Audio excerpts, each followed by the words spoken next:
What year is it? No, really, what year is it? Welcome back to Dungeon Master 2. Here's a game I have not played in years. Um, this is a game that I had also, as if you're watching this, probably have seen, I did a playthrough of many, many, many, many, many, many years ago. And I had always at the very least, I had always intended to make a follow-up video to that playthrough. Because as many commenters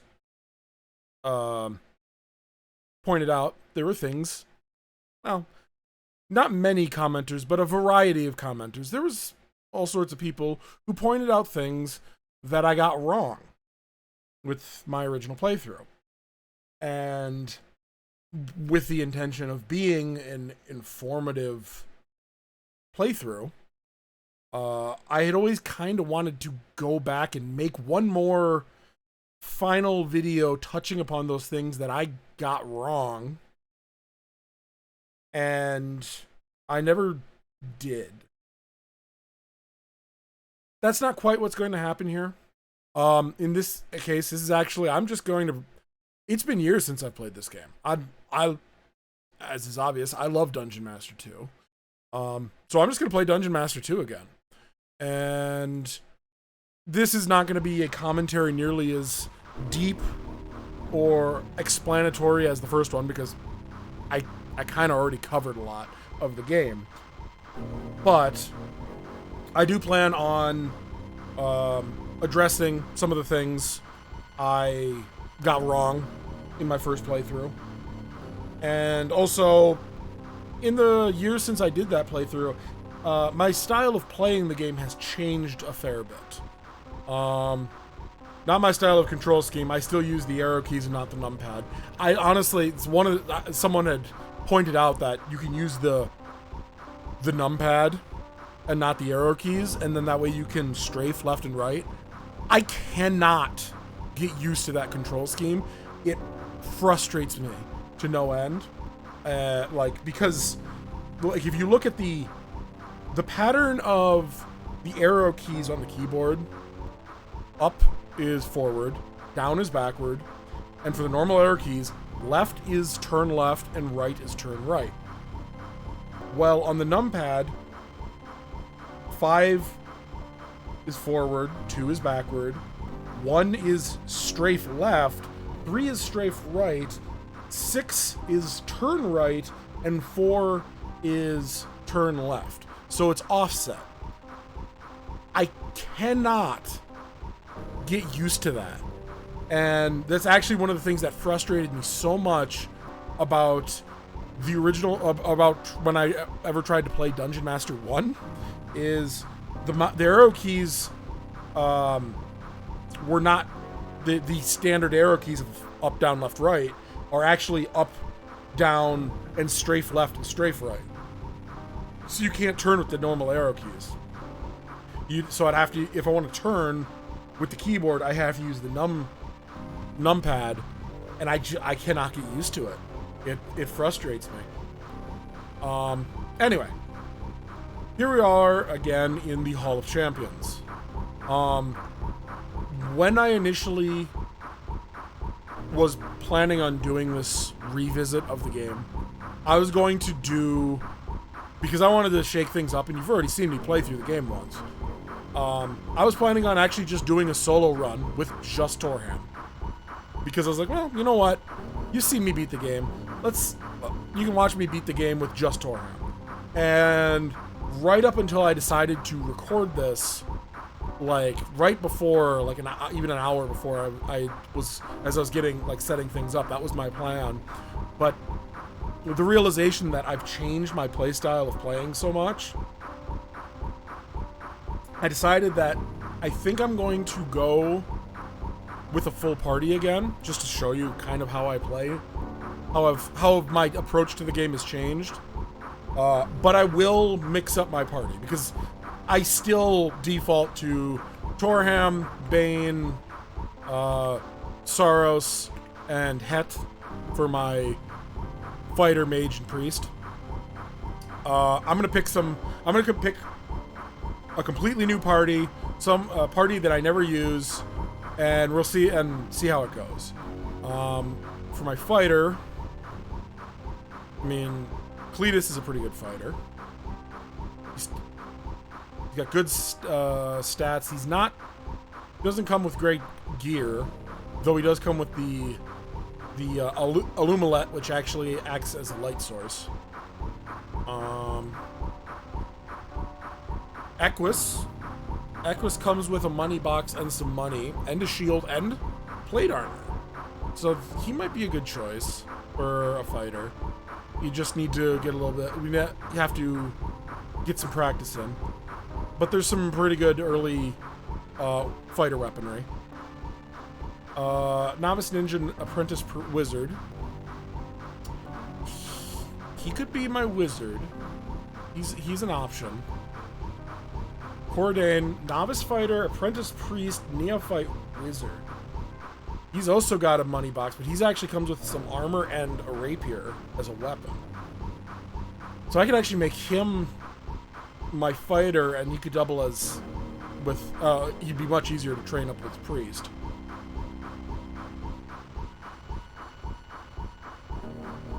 Grain Osbor. He's got basic ninja, but he's also got some priest and wizard, so he could be a good choice for my wizard.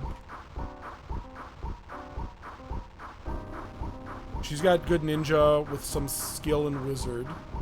She's an option. What was it? Her name was Tressa Volps. Sari Flamehair. She's a priest with some wizard. She doesn't really have much in the way of gear, but she's got some money. I'll go the Mad. He's got skill in fighter with some skill in wizard and ninja.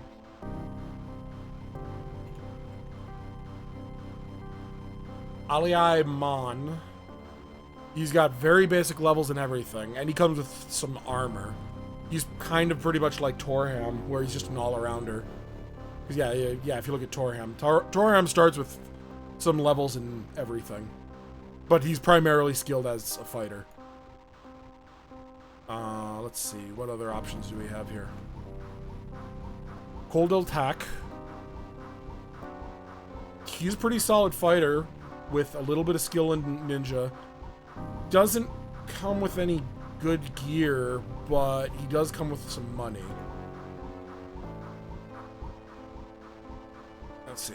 I skipped over Het because I'm not going to choose her. Skip over Bane. So I just got these guys. Odo Alu Kylo. He is a novice fighter with an apprentice priest. He comes with a staff. He comes with a Boda. He comes with a flask.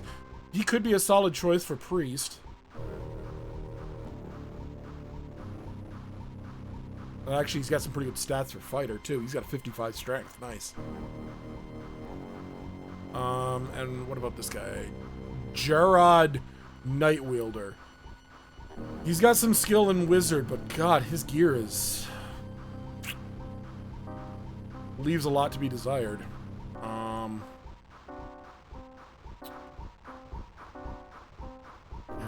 Anders comes with a little bit of armor, and a torch, and some money.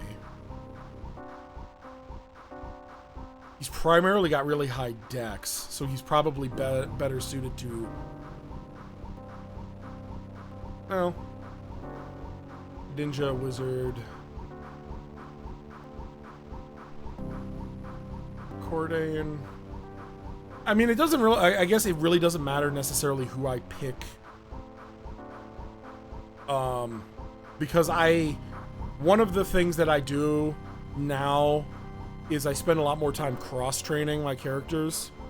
So I actually spend the early game with my my chosen priest and wizard on the front line with the fighter weapons, and let them get some levels up in Ninja and Fighter, and let my back row handle spellcasting.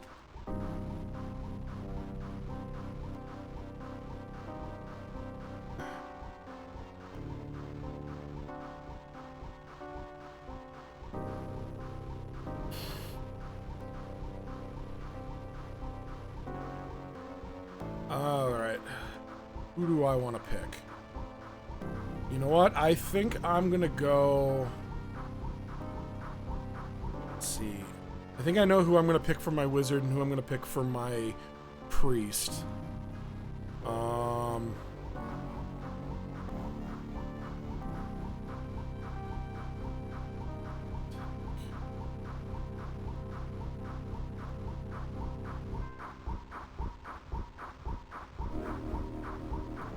Hits ninja and priest.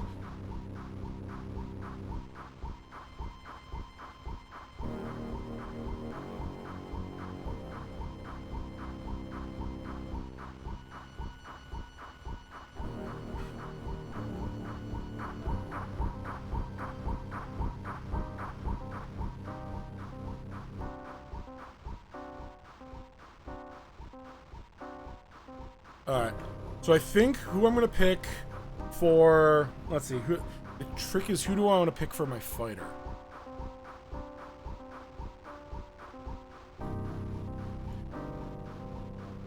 I'm kind of tempted, just based off of his high strength, I'm kind of tempted on picking Odo as my fighter, despite his higher skill in priest, turning him into my fighter. Taking Cordain, despite his higher skill, because he's got apprentice priest, taking his gear and giving it to Odo, taking Odo's gear and giving it to Cordain, making Cordain my priest. And I was thinking maybe take Grain as my wizard.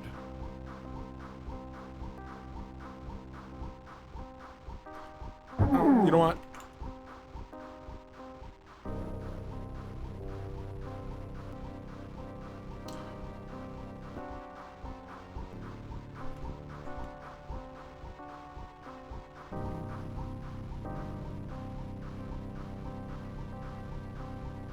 I think what I actually, you know what? I think I'm gonna take him. I'm gonna turn him into my fighter.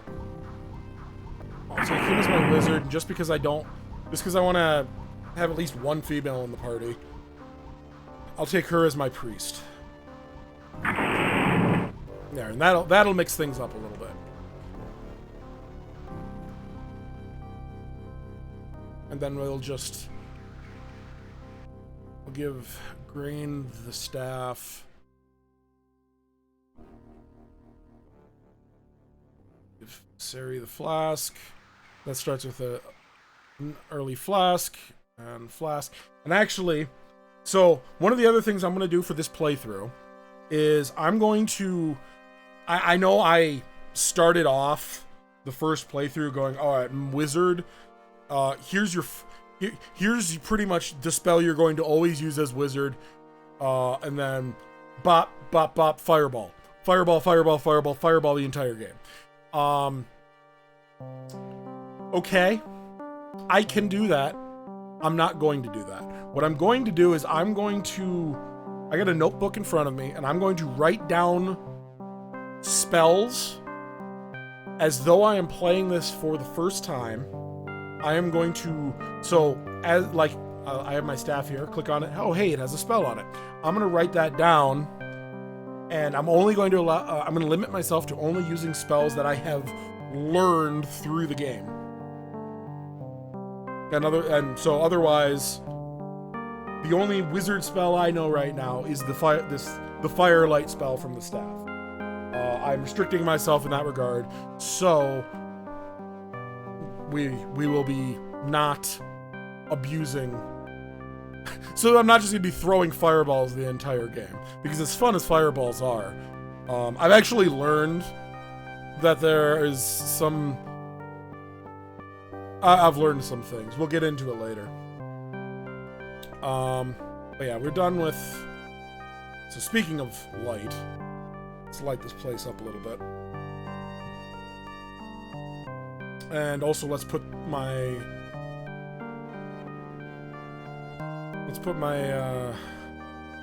fighters up front here, actually. Or my casters up front, so they can start practicing their physical skills. Because one of the things that I touched upon in my previous playthrough is like my fighter or my casters having like not being able to carry as much, and their stamina fluctuating a ton as their mana regenerated because it's so much mana.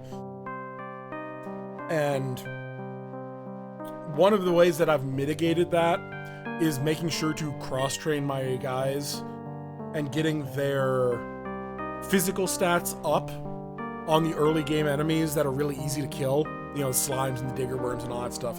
They're easy to kill, they're easy to beat on, and get all of those physical stats up early on. And that helps a lot with having the strength and having better strength and dexterity and health and stamina for the late game.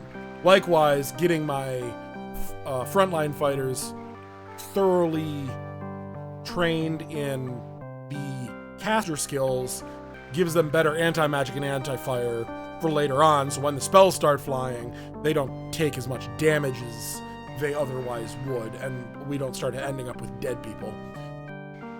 But, anyway, moving on. We got another Boda, so that gives us 3 Bodas. And we got our food. We got our money, which I'm going to start sorting right now.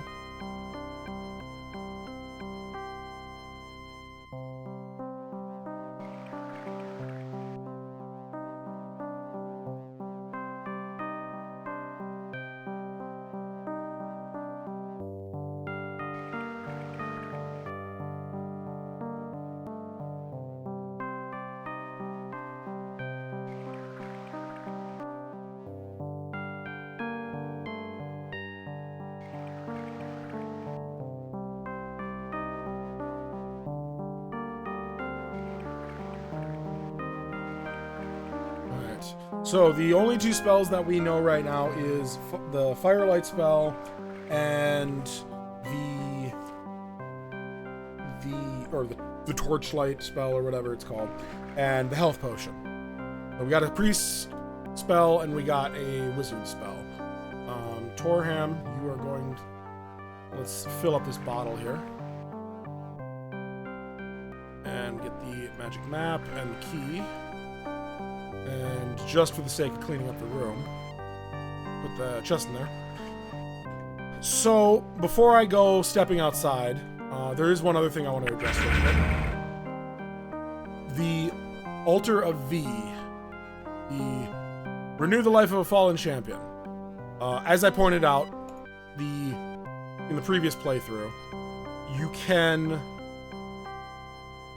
throw the bones of one of your champions on here that has died, throw the remains on the altar, and it revives them. One of the things that I didn't mention, and someone actually pointed it out to me, is there is a penalty for death. Every time a character dies, they actually permanently lose 1 vitality point, which isn't a lot, but it is a permanent loss of maximum health, as small as it is. And if you keep doing it, you will eventually end up with a character who's got less health than he otherwise should. And, well, it's a nasty downward spiral if you keep it up. So, there is a penalty for dying. We want to generally try to avoid it, but it's not a huge penalty if it happens one time. Not worth reloading a save over unless like half your party's dead and you're gonna have to drag all their remains back. But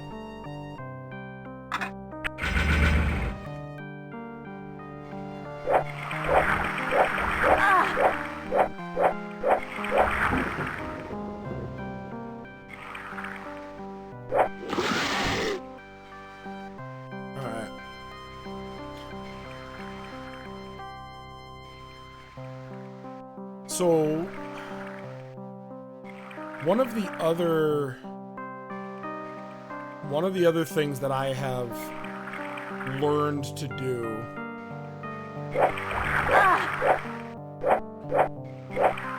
and I don't think I made mention of this, is the daggers actually count as ninja weapons. Like, attacking with the daggers, throwing and slashing and so on, actually improves ninja. I don't know if the sticks, I don't know if this, whether the sticks do anything of value.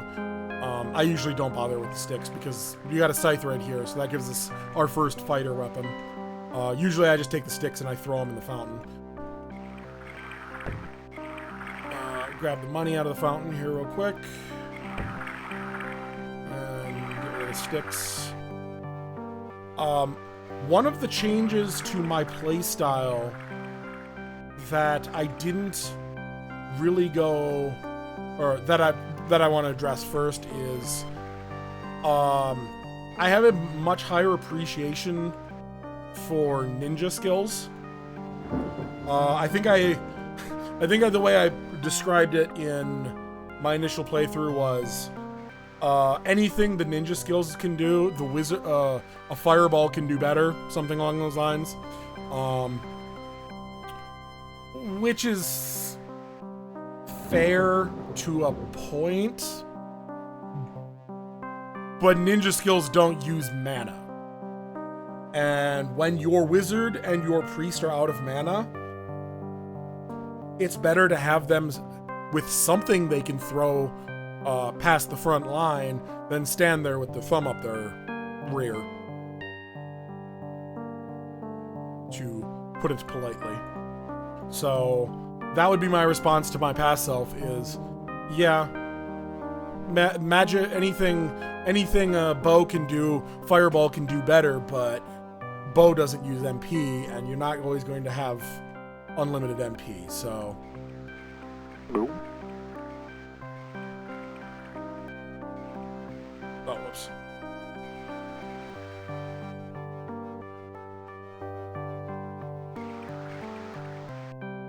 So we continue on.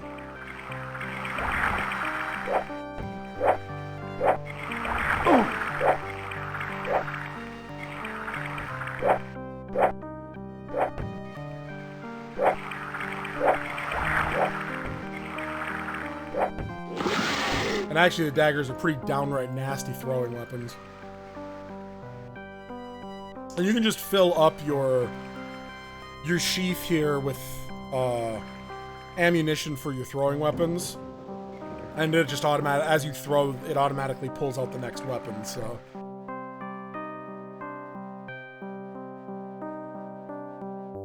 I heard another slime. There he is.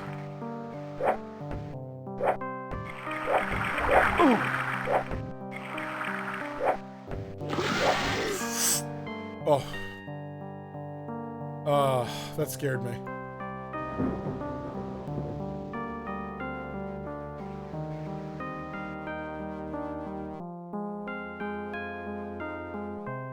I realized it was going to hit this, so it's not going to invoke the ire of the guards here. Alright, so...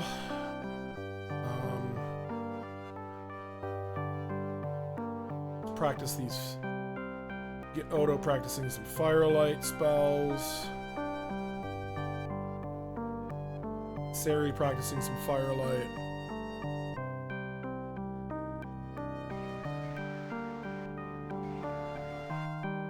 So yeah, we've picked up the Ya potion, the Ya Bro potion, and the Rocky.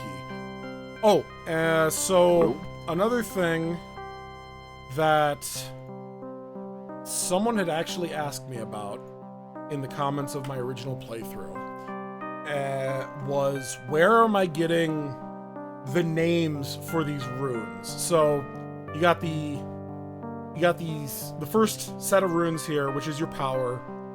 You got your second set of runes, which is your element. You got your third set of runes here, which is the form. And then you got your fourth set of runes here, which is the alignment. And then that is the maximum amount of runes you can combine to create a spell.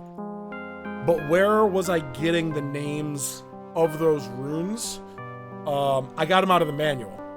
And actually, the manual gives a brief description of all of them. One moment here.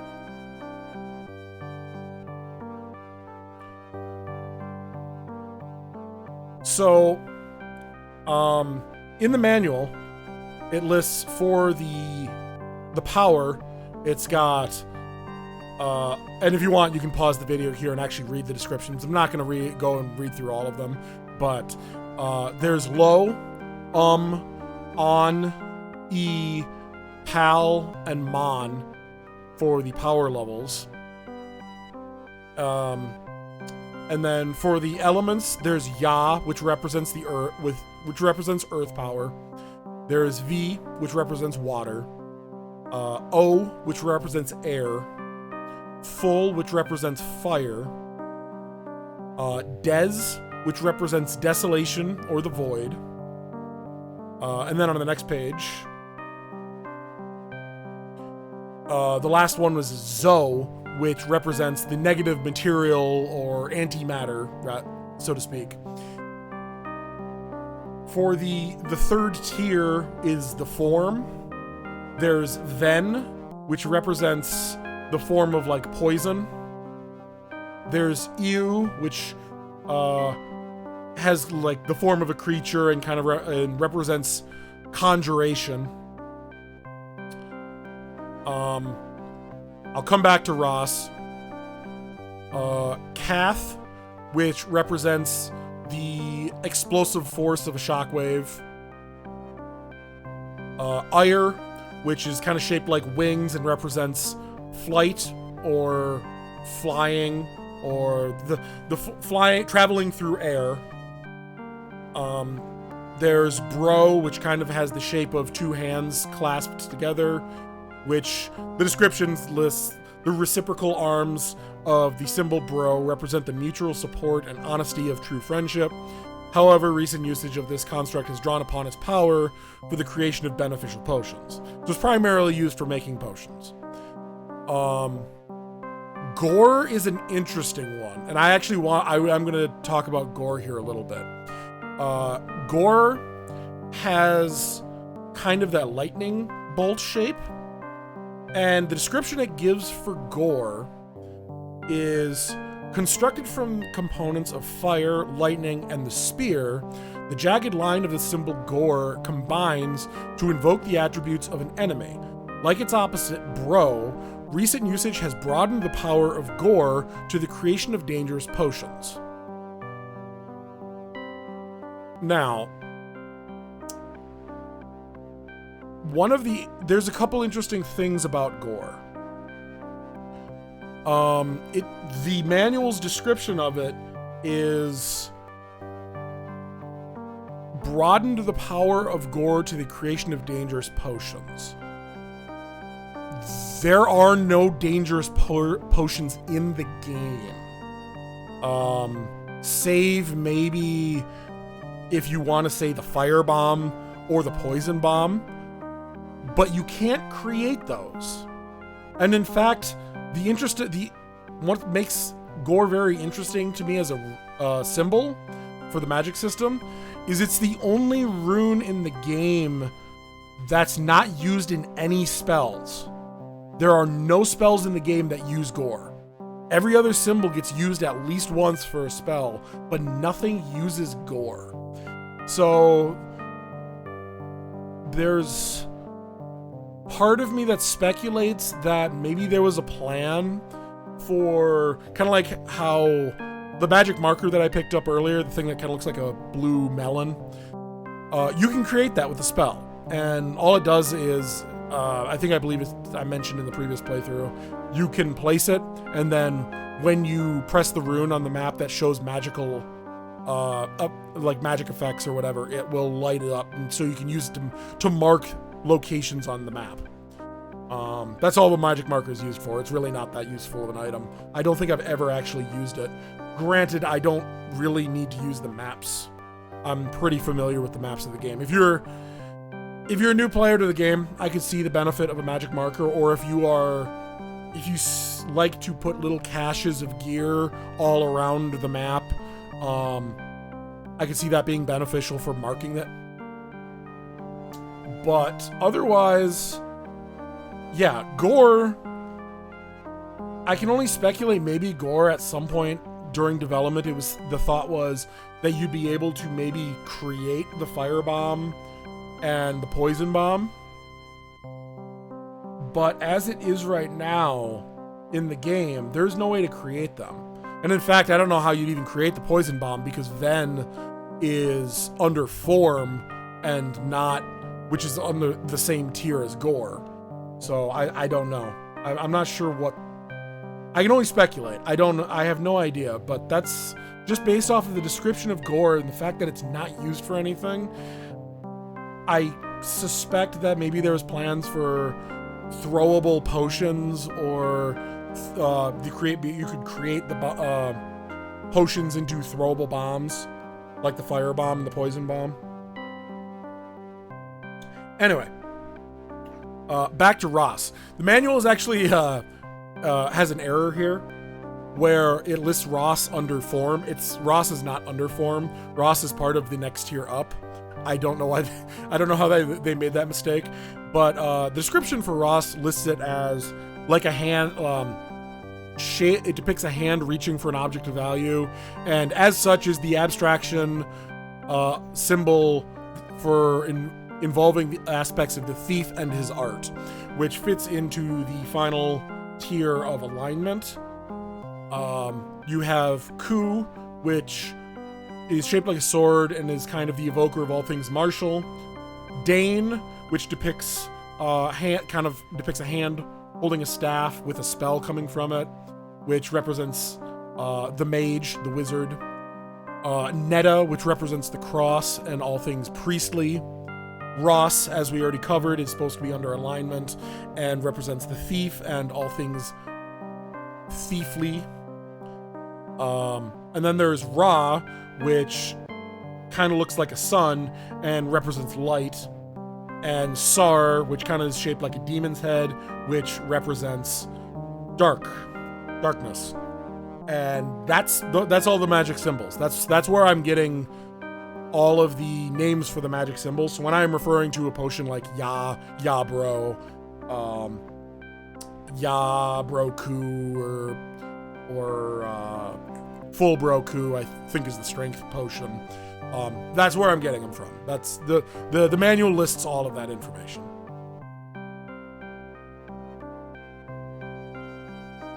Anyway, back to the game. So, we're here in the food shop, and actually one of the other things that I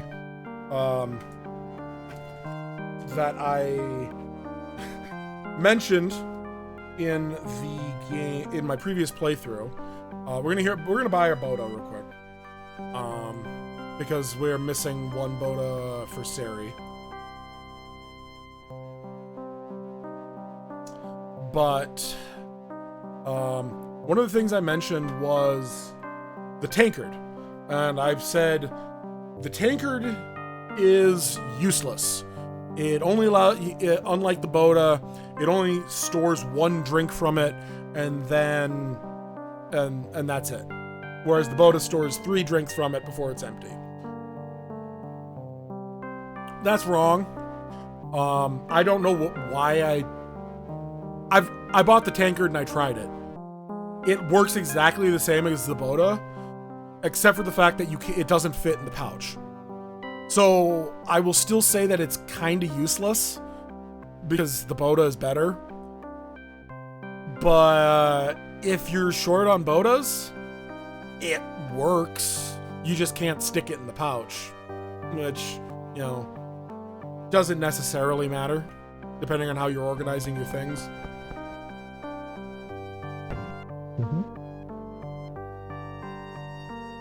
All right.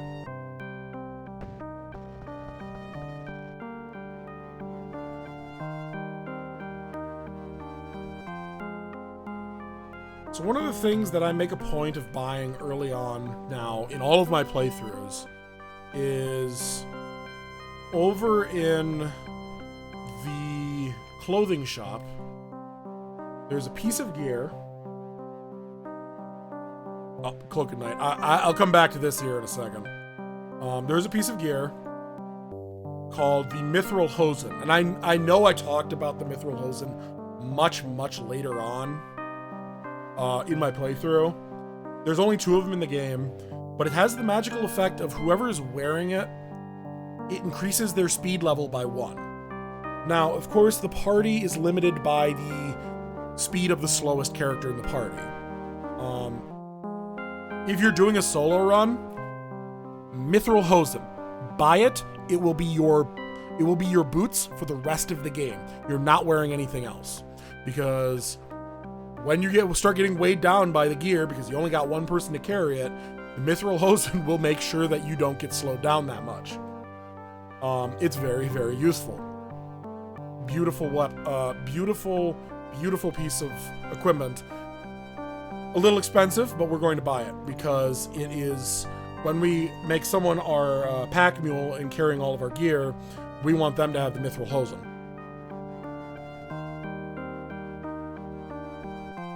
And I think I mentioned this. I know for a fact I mentioned this. You can barter. You can barter with the shopkeepers. I believe the magic number is 85% of the price, so you can convert all of these monetary values down to coppers. Copper is worth 1 copper. Silver, 4 silvers is a copper, or 1 silver is 4 coppers. Sorry, 1 gold is 4 silvers. 1 emerald is 4 gold. 1 ruby is 4 emerald, and 1 diamond is 4 rubies. So, mathematically speaking, you can convert all of this down into copper monetary values. 1 copper is 1 copper, silver is 4 copper, gold is 16 copper, emeralds are 64 copper, rubies, if I remember correctly, are 256 copper, and diamonds are 1024 copper. So, and then as far as, and actually, you can actually see this. You can see the copper value if you look at it. Right now it says 253. That's actually the copper the copper value in my money bag, or money box right now. Is I have a copper value of 253 in here. You can barter with the shop and reduce the price down. You can buy it for, I believe it's 85% of the actual copper value. So what we're gonna do is, let's see, what is the price here? I had made a program on my graphing calculator. I don't remember if I did this before or after my previous playthrough, but I made it that where I can punch in the value, and it will tell me how much it how much I have to put down to buy it. So I need 2 emeralds. 1, 2, 3, 4. 2 gold. 2 silver. And 2 copper, and that should come out to 85% of the price. Plus or minus a copper. Sometimes I gotta add like 1 or 2 coppers because there's a little bit of the rounding gets a little bit of off. So that, yeah, there you go. He went for it. So we're gonna take these, and since we're gonna make Odo our fighter, we will give him the Mithril Hosen. And the other item I want to go and buy here right off the bat is I'm going to buy the Cloak of Night, because I want to talk about the Cloak of Night. And so here's another thing. Here's another trick, actually, that someone pointed out to me is you got the right table, which you can buy from, and this is the price to buy the item. This is on the left, we have the sell table. This is how much money you'll get for selling the item at the sell table. I've done the math. I believe it is a 66%. So you get 66% of the value back for selling. What someone pointed out to me, and I kind of already knew this, is you can trade in items at the buy table. So like items that are like clothing items, for example, like these sandals, I can trade these in on the buy table as part of the part of the price I'm trying to pay to buy this. What I didn't really talk about, because it's a bit of and actually it was a bit of an exploit as I saw it, is the price, the trade-in price, at least what the person told me in the comments, was that you get the 100% of the value as the trade-in price. So you could actually trade in something more expensive for something really cheap, and you get the full buy price back at the buy table instead of the sell price. So you get 100% of the price minus whatever the item that you were trading for, as opposed to the 66% you get by selling at the sell table. This is both true excuse me. This is both true and not true. You do get a higher price by trading things in, but it is not 100% of the price. By my testing and calculation, it seems to be about 83% of the price, which is still higher than the 66% of the price you get for selling it. So I'm actually going to, and not that these sandals are I don't think these sandals are worth like barely anything, so it's probably not going to make a difference regardless. Yeah, 3 coppers. You really can't lose that much of a price on sandals, so it's going to be pretty much effectively 3 coppers at 83% of the price. Which is fine, because we can actually use it as a trade-in.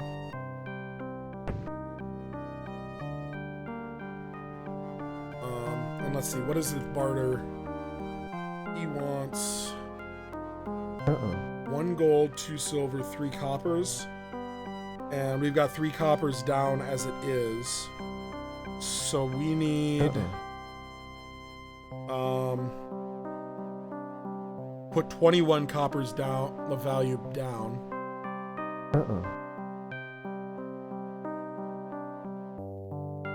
Let's see, so 21 minus 16. We need 5 more. So that and that should be enough. Alright, so Cloak of Night. Normally I start with one of these because I have Soros and he starts with it as a chest piece.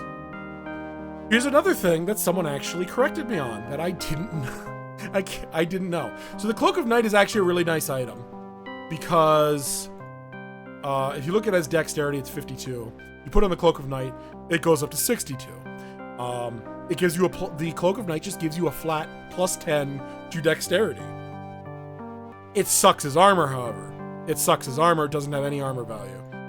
You know, even the fine robe top, you know, even these leather pants, they have an armor value. It's not much, but it is a value. The Cloak of Night doesn't have an armor value, but it does have a bonus to dexterity. So it was a nice item early on, and it wasn't really something that I, would end up using later. Except someone pointed this out to me, and I tried it out, and it blew my mind, and I cannot believe I never tried this. You can put the Cloak of Night, and in fact, this normal cape, I don't think the normal cape has any special effect on it, but the Cloak of Night and the cape, you can put it in the neck slot where the necklaces go. I don't know why I never tried that. I don't know why I never thought to try that, but it works. So you can it actually becomes very useful, even in the late game, where you can have the plus 10 dexterity from the Cloak of Night, even while wearing full armor. And I think we're going to keep... Let's see. He's at dexterity 62. She's 47. I think she has a lower dexterity. Yeah, 57, 52. We'll give it to her. So yeah, because she's using ninja weapons right now anyway. Torham training is magic. Get Odo training is wizard magic.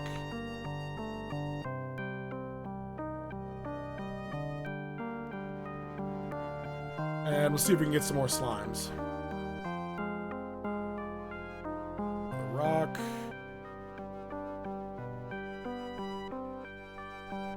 We'll actually give this dagger to Torham so he has something to throw.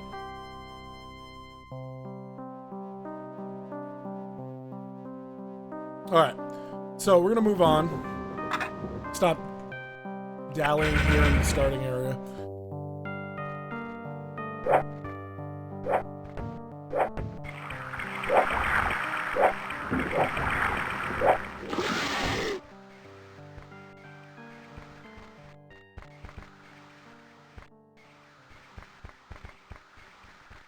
We can go get our other early fighter weapon.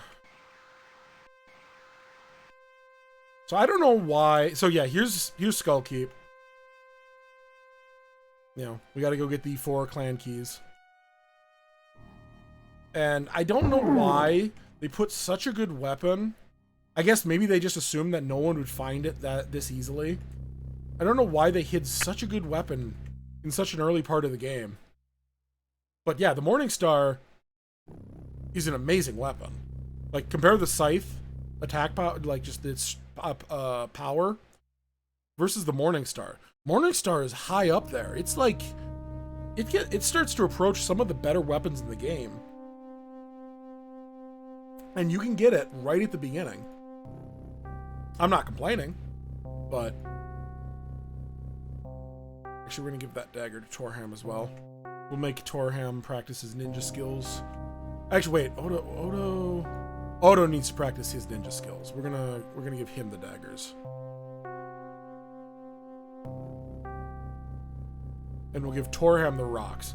Since those are 2 of the back rows right now, Sari and Grain can get ninja skills just by punching.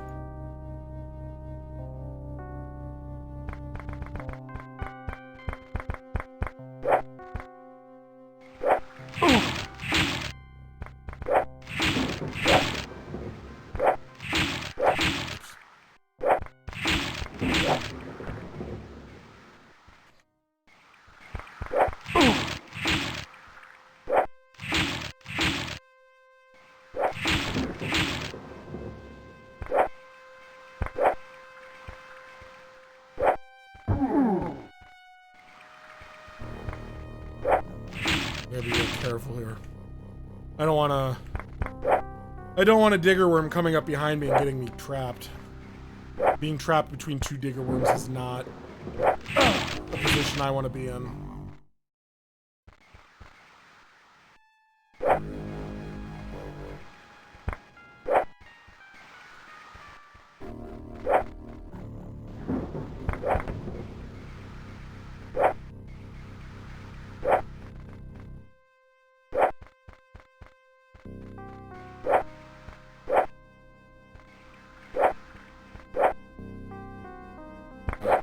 Starting to run. I think it's getting low.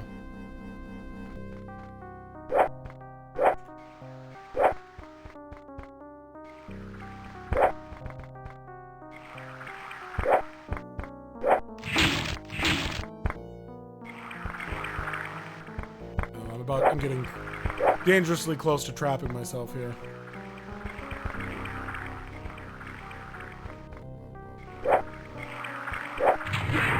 There we go.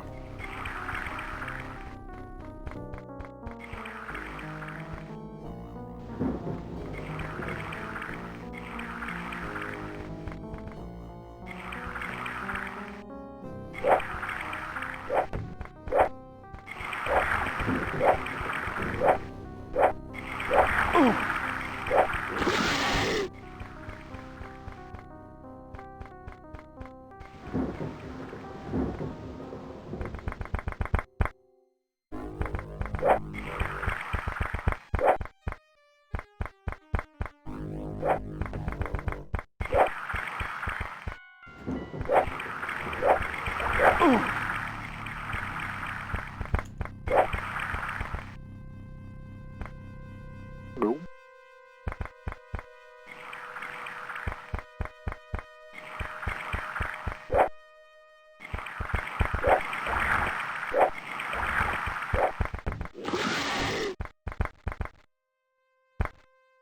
Nope.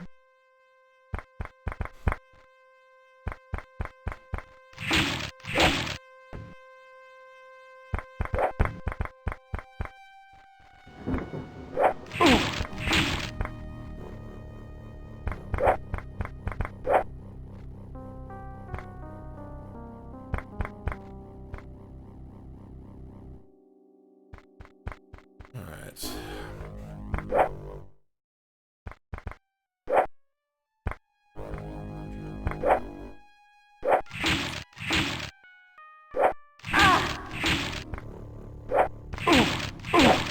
Alrighty. This is the danger, of course, of trying to do it this way, but...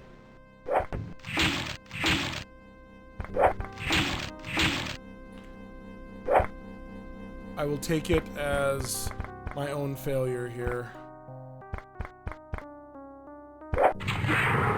There we go. Alright. We'll go get Odo back up here. That was a... I got a little, overzealous.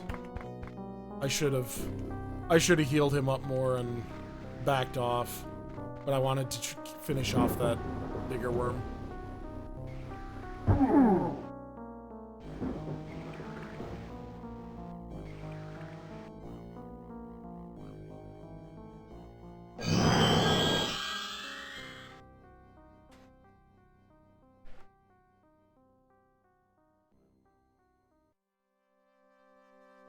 I don't remember what his vitality was before, so I can't speak for changes in it.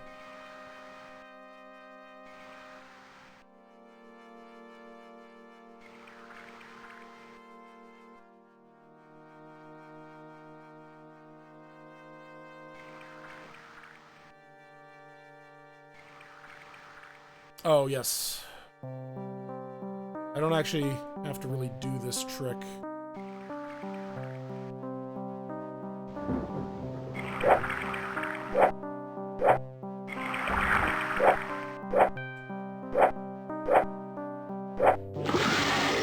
One of the things that I realized that I was being kind of dumb in my previous playthrough was I was remarking how Bane didn't have a lot of mana, so I couldn't really train him until I got to the wolf area and I got like a amulet that boosted mana by 10.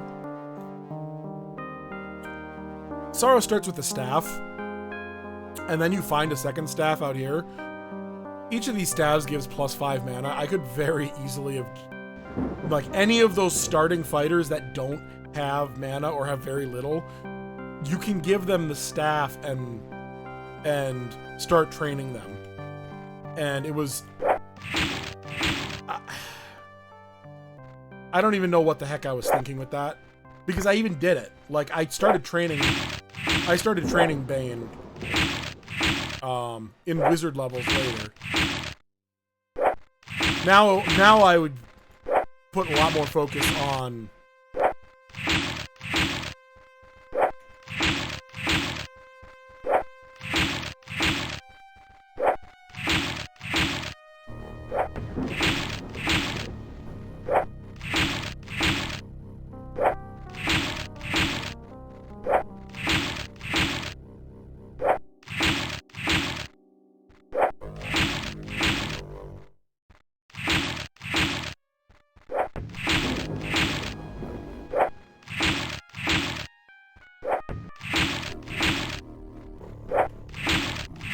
pretty much got this thing.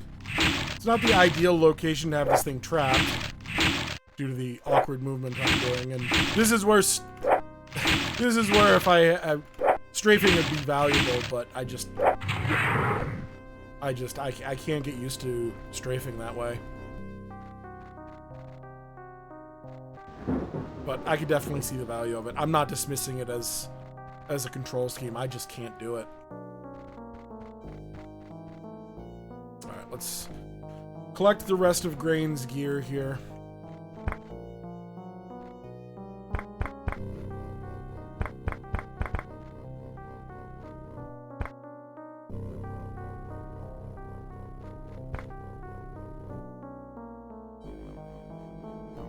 Okay, that got him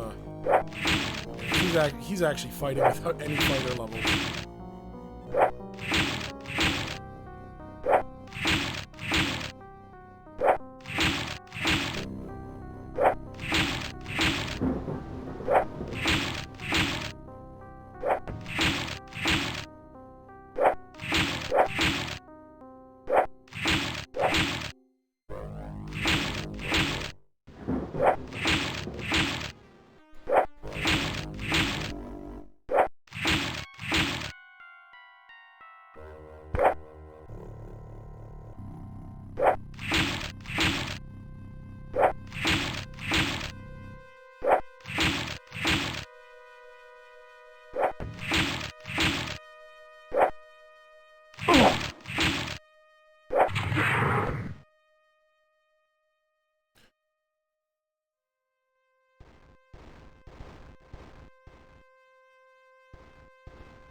And Thorn Demons. And the Bats. Where we can go and get 2 more potion bottles. Alright, well, I think I will end it here. And when come back, I will have leveled up. I'm gonna pretty much just end the recording here. I'm gonna spend some time beating on bats down here in the Bat Cave and try and get everybody else leveled up to appropriate, just kind of a good cross-training level on all of the classes before we continue on with the rest of the game. So, yeah. See you in the next episode.